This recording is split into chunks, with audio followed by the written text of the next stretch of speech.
Hello students, welcome to the next session of the company law. In today's session we are going to discuss about the provisions related to general meetings. Important question from exam point of view. During the last section, we have discussed about the types of different charges, what is charge types, how the charge can be created, modified or satisfied. Then we discuss about the rights of the members, how one can become the member in the company, what are his rights after becoming the member of the company. Now we will take it further and now we will try to understand the provisions relating to the general meetings in the company. So let's get started with the provisions of the general meeting.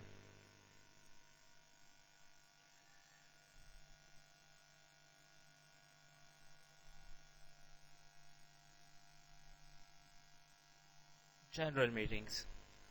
So the first question which will definitely come to the mind, why companies will require the meetings? So it's important to know the very basics of the meetings so that it will help us to better understand the term meetings, its provisions, the corresponding provisions relating to the meeting. So the most common term that are going to be used while discussing in our today's topic is the general meetings. So it is very important to note here that the term general meeting is used to describe a meeting of members. So this general meeting term is used to describe the meeting of members or shareholders. This term is used to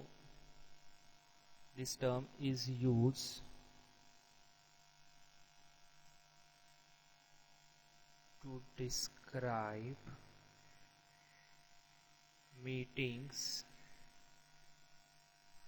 I would use the word meeting of members or shareholders of the company. So when I will use the word general meeting, it will be a meeting of the shareholders or the members of the company as per the provisions of this act and the rules made thereunder. So whereas there exist other types of meetings as well, so there can be board meetings, there can be the different committee meetings. We are not going to talk about it during this particular topic. So when the topic of the directors will come, we'll discuss about the meetings of the board of directors. So the prerequisites, first we need to understand what are the prerequisites of the meeting, what types of general meetings are there. Everything we will discuss during this particular topic. So let's first try to understand which types of meetings are there. So there are, broadly we can classify meetings into two types. We can broadly classify general meetings into two types.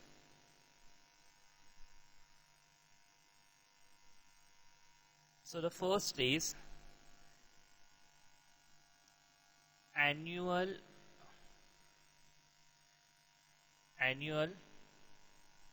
general meeting.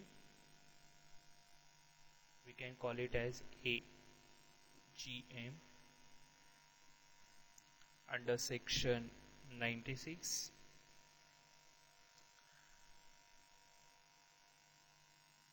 Extraordinary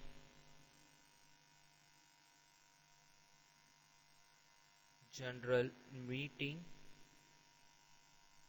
we can call it as EGM or EOGM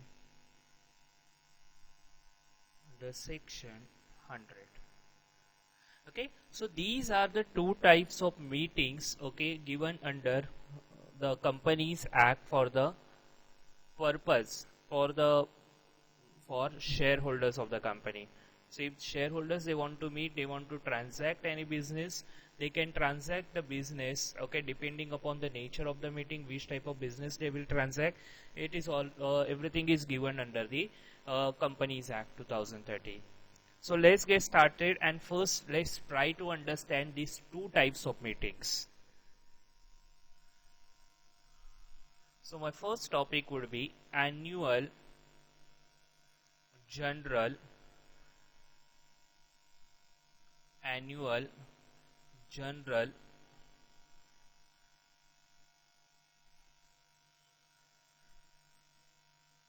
meeting. We will call it as AGM.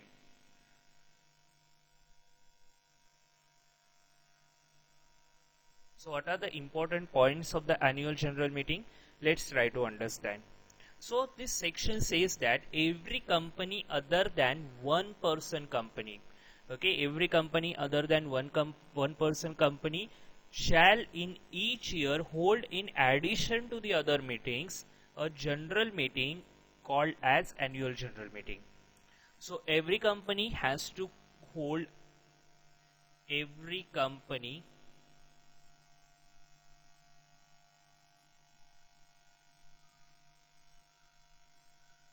other than OPC shall hold each year AGM. So it is required to be held, it is required to be held every year. So it will specify the meeting as such in the notice, and not more than 15 months, okay, shall elapse between the date of one annual general meeting and the next annual general meeting. So the first AGM of the company should be held within a period of 9 months from the date of the closing of the first financial year of the company, and in any other case within a period of 6 months from the date of closing of the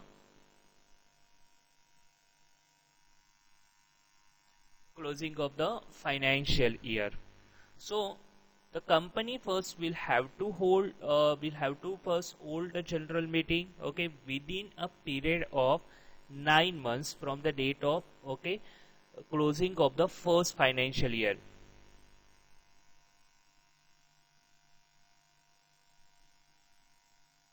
So the first meeting, the first AGM, we will say first AGM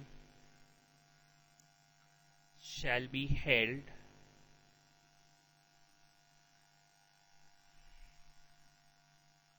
within 9 months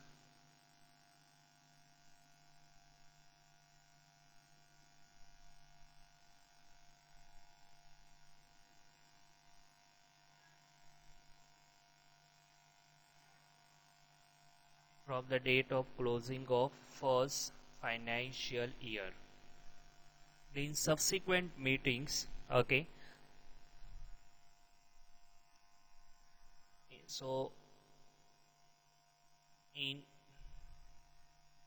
any other case, so when we say in any other case, means the other meetings after first AGM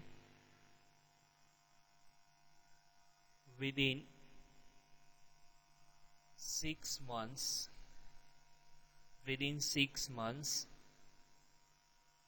from the date of closing of financial year. Okay, so this is about, okay, the first meeting has to be conducted within 9 months from the date of closing of first financial year, and subsequently after closing of financial year within 6 months. Now there is one more criteria, one more compliance which a company will have to take into consideration. There should not be a gap of more than, okay, 15 months between two AGMs.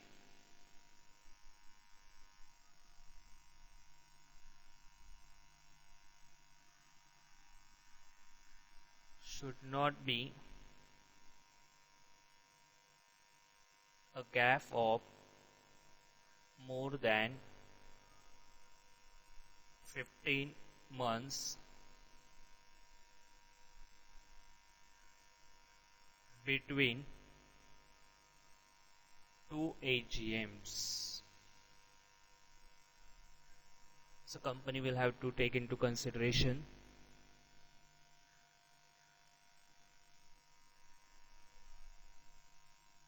can this be relaxed, this period be relaxed? So answer is yes. If registrar of the company is satisfied that for a special reason the meeting date can be extended, he can extend for a period of 3 months. Okay. So ROC on special reason, or you can say ROC for special reason may extend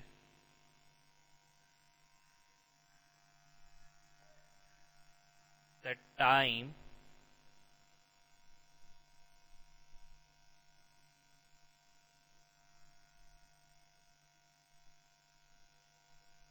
for conducting AGM, time for conducting AGM by a period not exceeding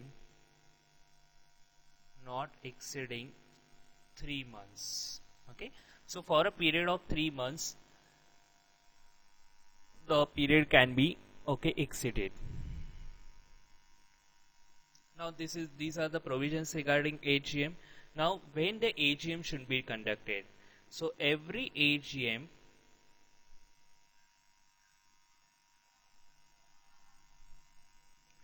shall be called during business hours. During business hours, that is between 9 a.m. to 6 p.m. on any day that is not a except public holiday. So we can say that except national holiday. Now what is mean by national holiday? National holiday as prescribed, as specified by CG.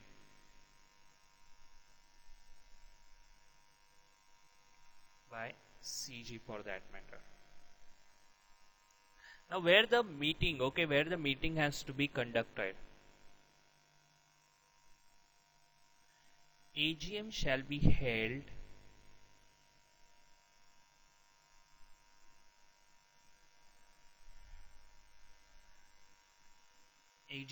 held at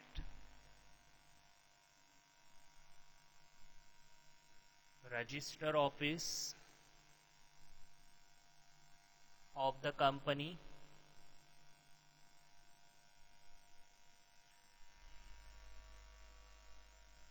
or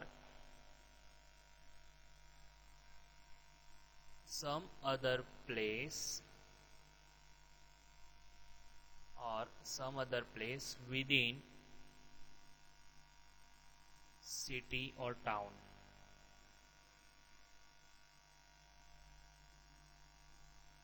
Or you can say village of register office. Okay, so these are some of the pointers.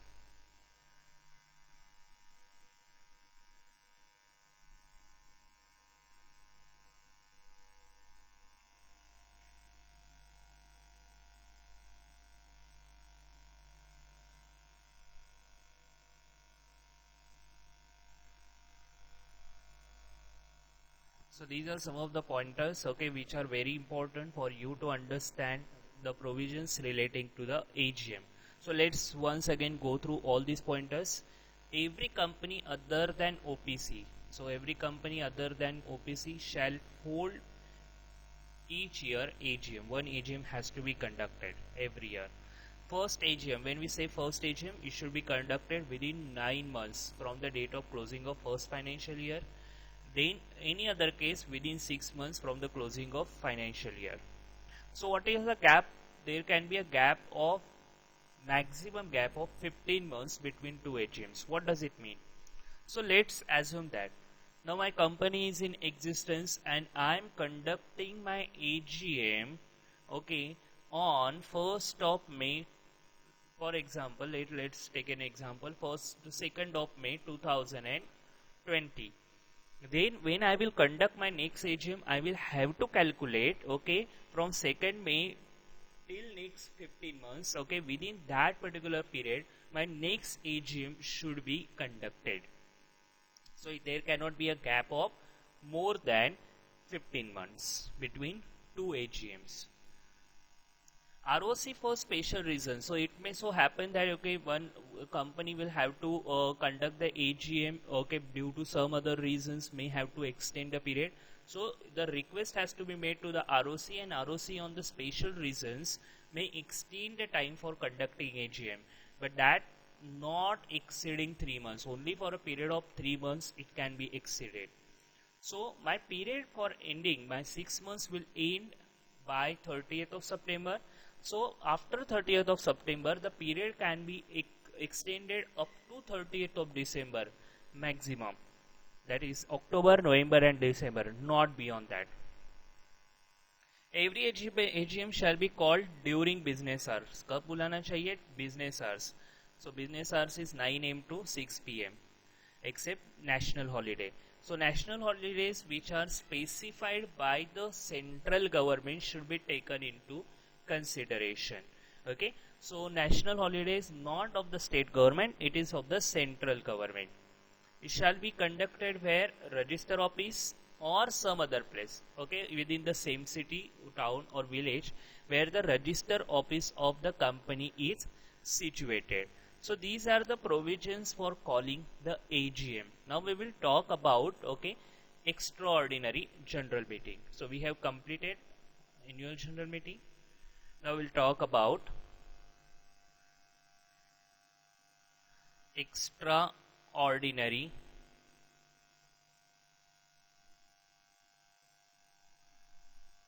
general meeting. We can call it as EGM. The provisions are given under section 100. So who can call the EGM? Now what is the main difference between the AGM and the EGM? In case of the AGM, the ordinary business can be taken, but in case of EGM, the special business has to be taken. What is ordinary and special? We will talk.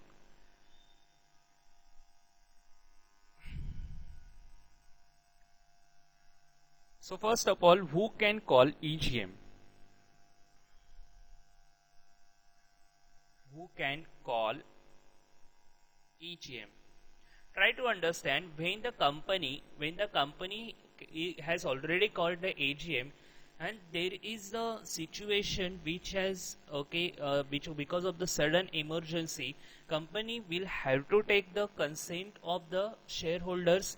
Company will have to conduct the EGM for that purpose. So for the extraordinary circumstances, the EGM can be called, and that is the reason the name of this meeting is extraordinary general meeting. So now the question will arise, who can call the EGM? So first of all, the board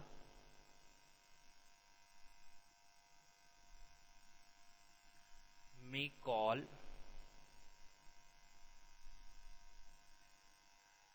if it deems fit. So first of all, board may call the EGM.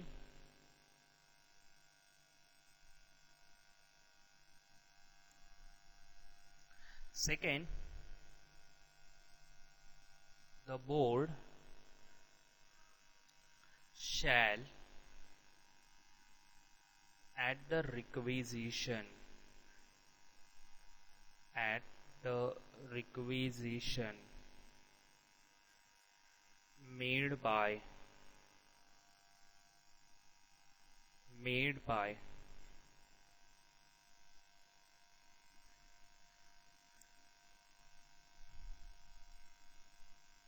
not less than 1/10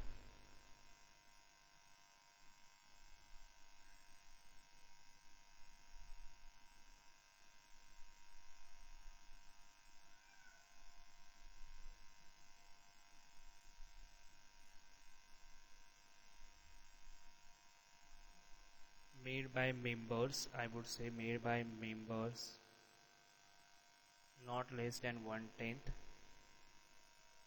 of such voting power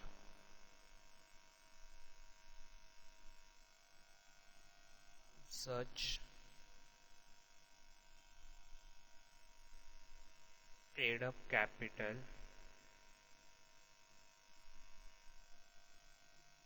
carries voting power. So in short, 1/10 means 10% of the voting powers.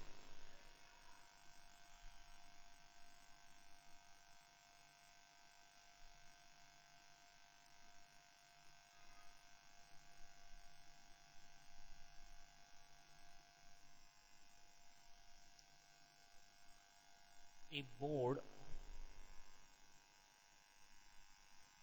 a board does not, a board does not call EGM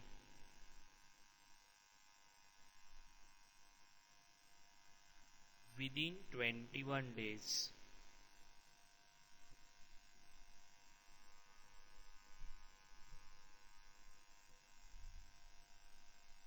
from requisition.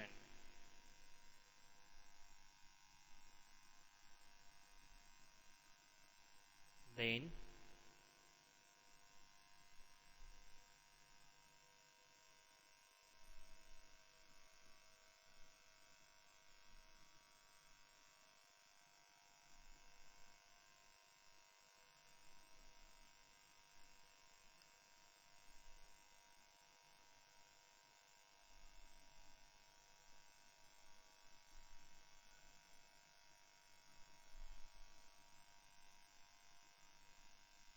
the meeting can be called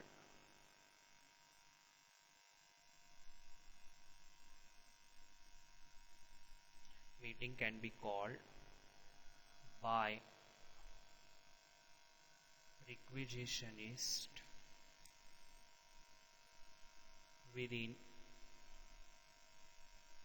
3 months. Within 3 months.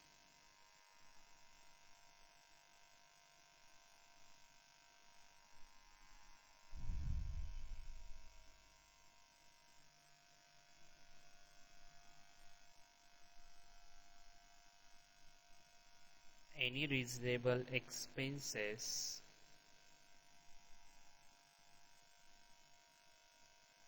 incurred by a requisitionist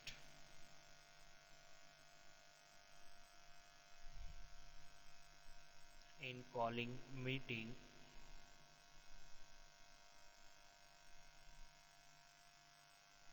shall be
So these are some of the points, okay, for EGM.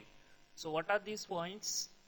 The board may call EGM. So first of all, who can call the EGM? The EGM can be called by the board of directors as per their will, as they deem fit when the situation will arise.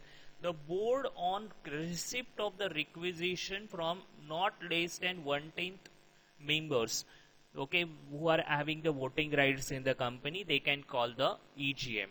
If the board does not call the EGM, अगर board ने call नहीं किया EGM within the 21 days, okay, from the requisition, so after 45 days, I am not written over there, but the requisitionist will get the right to call the EGM within next 3 months. Now the cost will be incurred by the requisitionist, and that is the reason that cost can be reimbursed to the requisitionist by the company. Okay, so whatever the reasonable cost, okay, which has been incurred by for calling this particular EGM by requisitionist will be reimbursed to them. And special businesses to be discussed during the EGM. Normally there are two types of businesses, ordinary and special. Ordinary businesses can be discussed during EGM and special business to be discussed during EGM. We will talk little later about these particular businesses. Now the powers have been given to the tribunal also to call the EGM.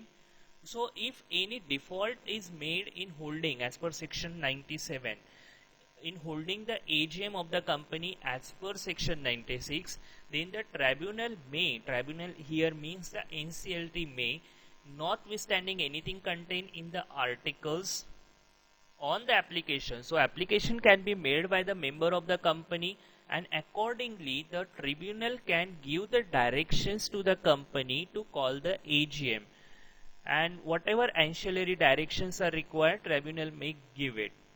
So these directions will be mandatory on the company, okay, to be complied with. The similar way, there is a section 98 which talks about power of tribunal to call meetings of members. So if for any reason it is impracticable to call a meeting other than AGM in any manner in which meeting of the company may be called, or to hold or conduct the meeting, the tribunal may either suo motu or on application of any director or member of the company who would be entitled to vote at the meeting, order a meeting of the company to be called and held and conducted in such manner as tribunal may deem fit. Okay, so here also you can write down this particular point. Even the tribunal also on application made to it can call the meeting.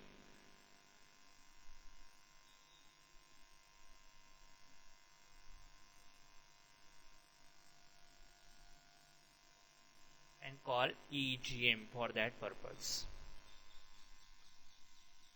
Now section 99 talks about the punishment. So punishment, if any punishment if there is a default in complying with the punishment, then okay, the tribunal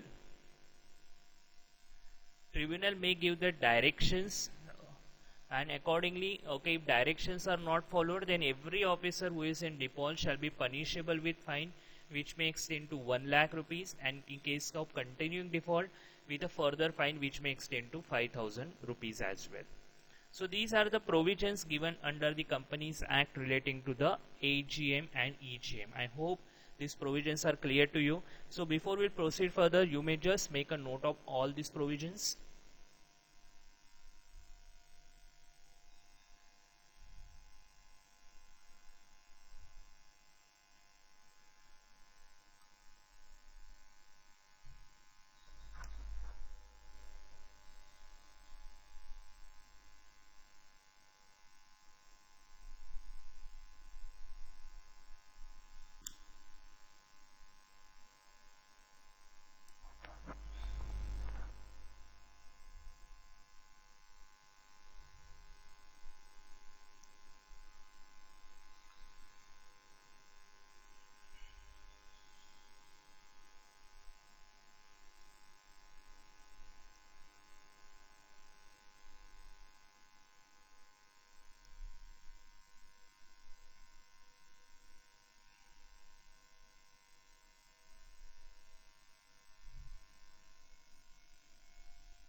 So these provisions are relating to the AGM.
So far we have understood which types of general meetings can be conducted by a company. Now we will try to understand the procedure to conduct the general meeting. So let's get started and try to understand the procedure.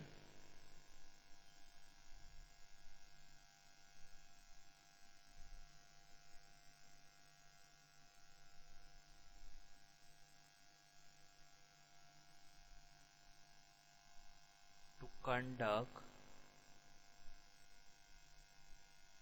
general meetings. So procedure will remain the same to conduct AGM or EGM. Now to understand this we need to understand various provisions and the prerequisites for calling the meeting. So one has to literally understand the prerequisites of the meeting, okay, which we can divide or classify into three different segments. So prerequisites, I would say prerequisites of general meeting. Prerequisites of general meeting. So I can divide this into the subcategories.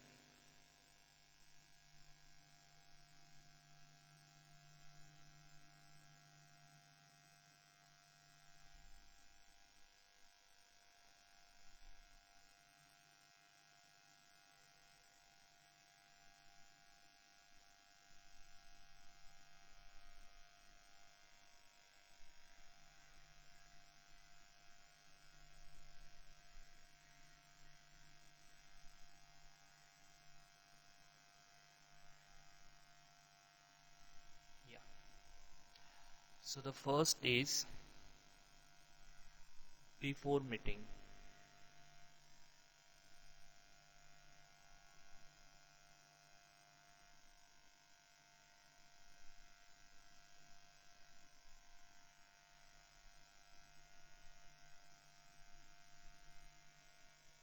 Second is during meeting. And the third one is post meeting. So first we will discuss about before meeting, during meeting,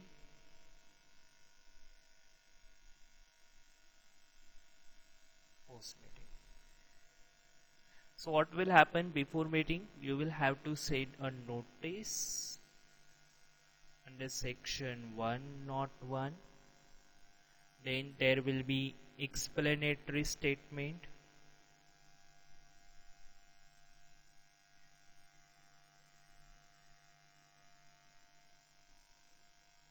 Under section 102, then there can be quorum. Under section 103,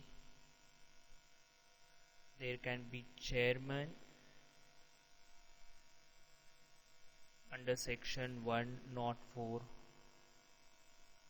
there can be proxies.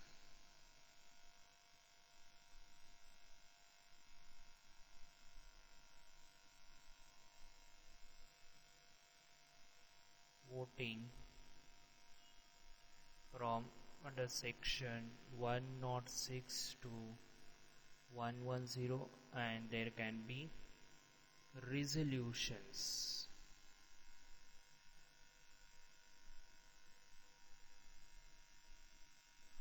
Under section 111 to 114 to 117. In post meeting, what companies will have to do? Minutes of the meeting.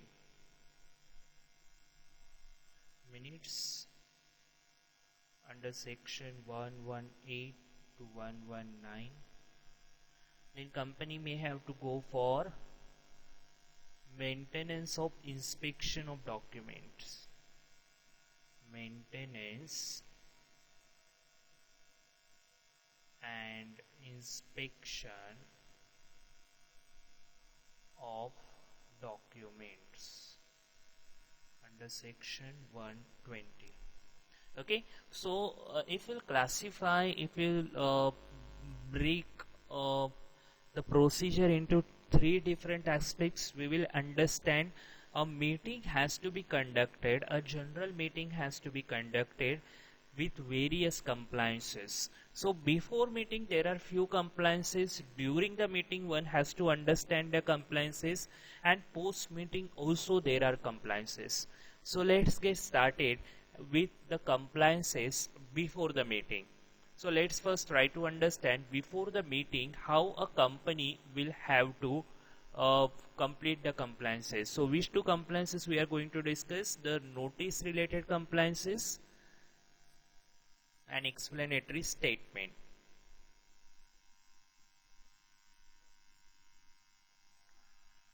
Maintenance and inspection. So first we'll talk about notice and explanatory statement. So when we say before meeting,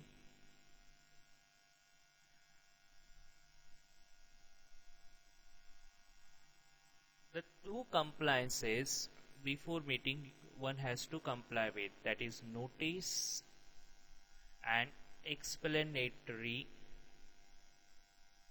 statement. So what are the compliances relating to the notice?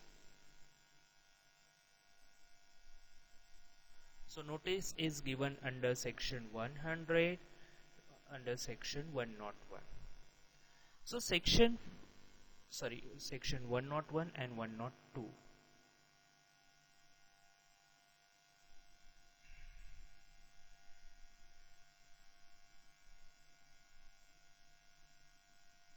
I made a mistakes, 102. Okay. So as per section 101 of the Companies Act, the length of the notice for calling a meeting should be properly given, and it should be given at least 21 clear days before the notice. To whom it should be given? To all members, legal representative of the deceased, okay, the auditors and directors of the company. So, and it can be given in writing, electronic mode or other prescribed mode. So few pointers we can write down over here.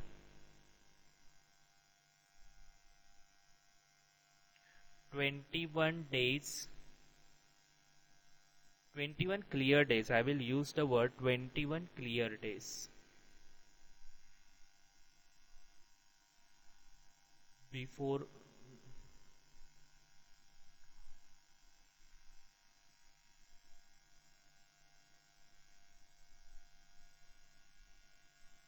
meeting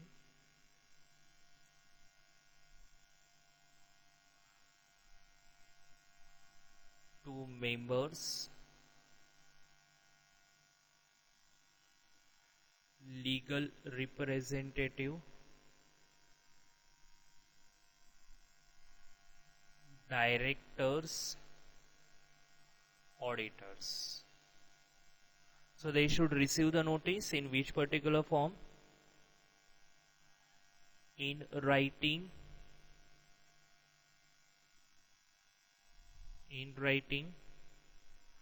or electronic mode or prescribed mode. As per rules, if any other prescribed modes will be there, then as per that notice can be served to these particular people.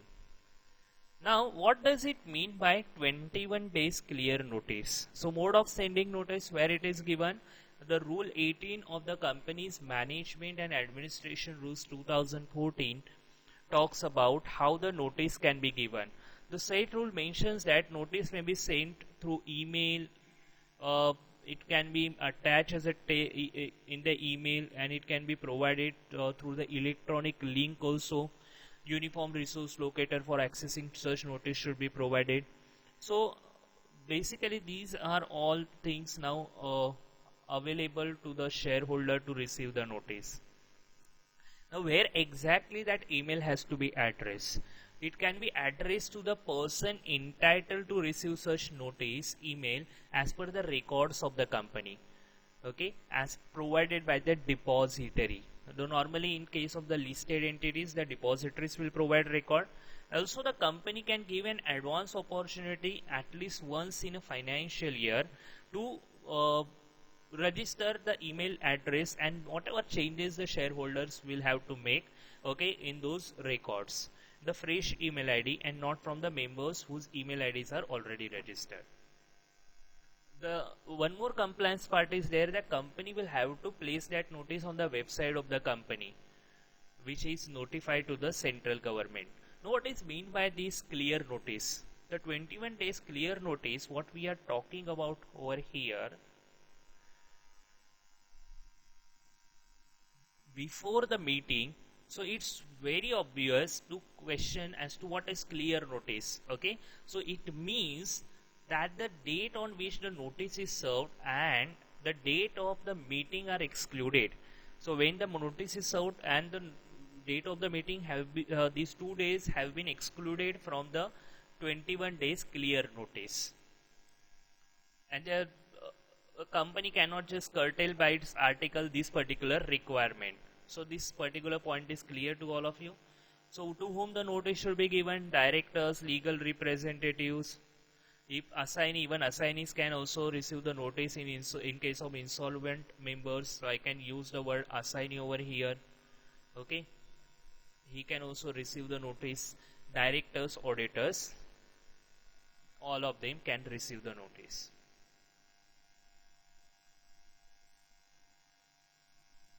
Now the question will arise, can a company hold a meeting at a shorter notice than the 21 days criteria? Yes, the meeting can be held at a shorter notice after giving a shorter notice to the by the shareholders, okay. So in writing or electronic mode. In case of the AGM, if it is received by not less than 95% of the members entitled to vote. So 95% of the members entitled to vote, if they have given the notice in writing, okay, that they want to have the notice at a shorter notice, then the meeting can be called. In case of any other general meeting, that is EGM, holding if the company has share capital majority in the members entitled to vote and who represent not less than 95% of such part of the paid up share capital, okay, they can have the right to call the meeting at a shorter notice. What should be the contents of the notice? So a valid notice must state the day, date, hour of the meeting, place of the meeting, and shall also contain the statement of business to be transacted. So if it is ordinary business, a special business, all those contents should be properly mentioned. What if the notice is not served? Okay, if as per section 101 subsection 4, which protects the interest of the company, if by chance if the notice is not served to one of the members of the company, so it should not invalidate the meeting which was conducted. So it says that any accidental omission to give notice to or non-receipt of such notice to any member or person who is entitled to receive will not invalidate the proceedings of the meeting. Okay, so omission should not be deliberate. That is very important. If you read this particular provision carefully, okay, so it should be under the belief that it will not reach him at the address mentioned under that, and that is the reason the company will be protected by such omission. So all these provisions are relating to the meeting.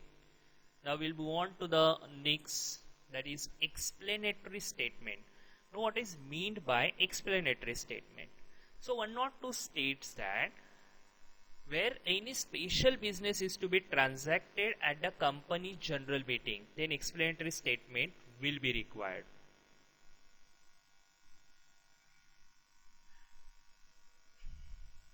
I will say in case of any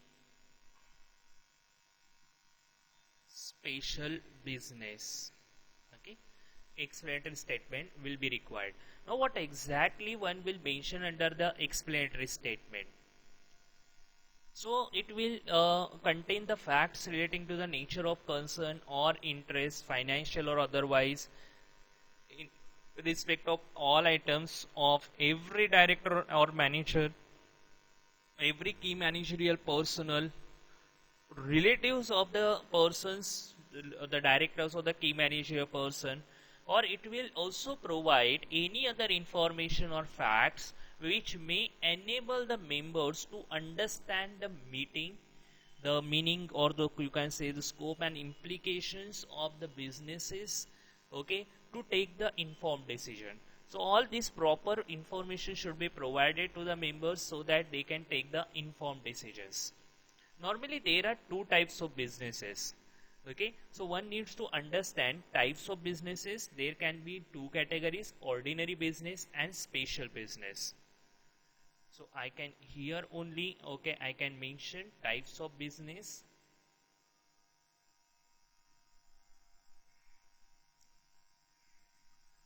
Ordinary, special. So explanatory statement is required for ordinary and not for special business. So which are the ordinary businesses are there? One can say consideration,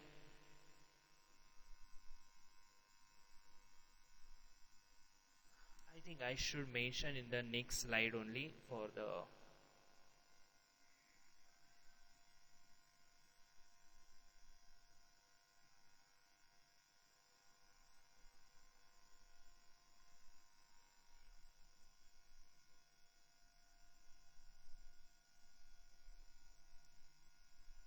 so let's try to understand in the next slide only. Types of business.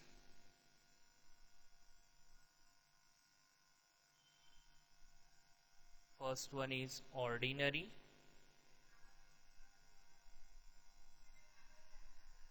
Second one is special. Okay. So which can be the ordinary businesses? First one is consideration of financial statements and reports of board.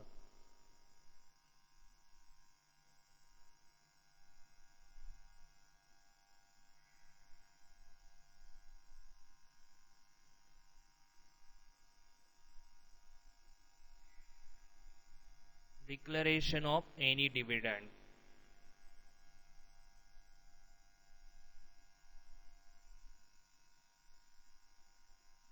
Appointment of directors.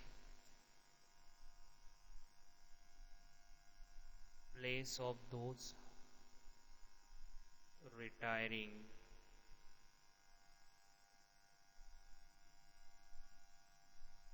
Appointment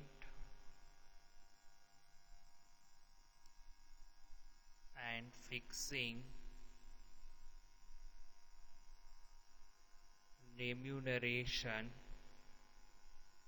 of auditors. Okay, so these are the ordinary businesses when the AGM is to be called. In AGM, during AGM, ordinary businesses are taken. The ordinary businesses cannot be taken during EGM.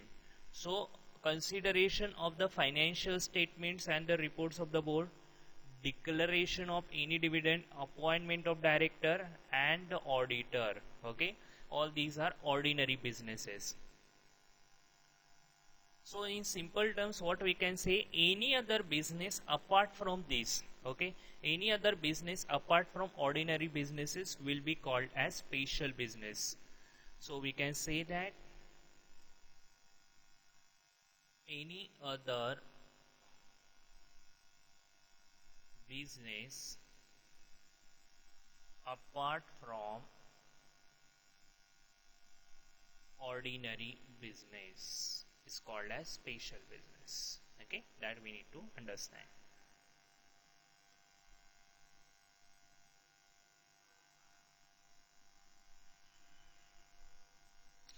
Further, there are some provisions under the explanatory statement under section 102 subsection 2, which sets out that where an item of the special business which is to be transacted at the meeting relates to or affects any other company, then the extent of shareholding should be stated.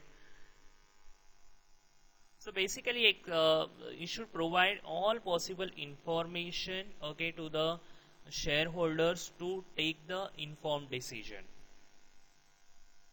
So relating to the appointment of the directors who are retiring, then in case of the appointment of the auditors, the experience of the auditor, all those particular details should be properly given to the shareholders so that they will be in a position to take the informed decision. So here we have completed the first part of the prerequisites of the general meeting. So kindly take a note of all these points.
So here we have completed the first part of the meeting, procedure of the meeting. I hope you have understood all these provisions. I have not yet completed all the prerequisites of the general meeting. We have just completed the first part of it. During the meeting and the post-meeting aspects of the general meeting, we will complete in the next session. So today we have understood the types of the meeting, general meetings, AGM, EGM. Then we started with the procedure to conduct general meeting and its prerequisites.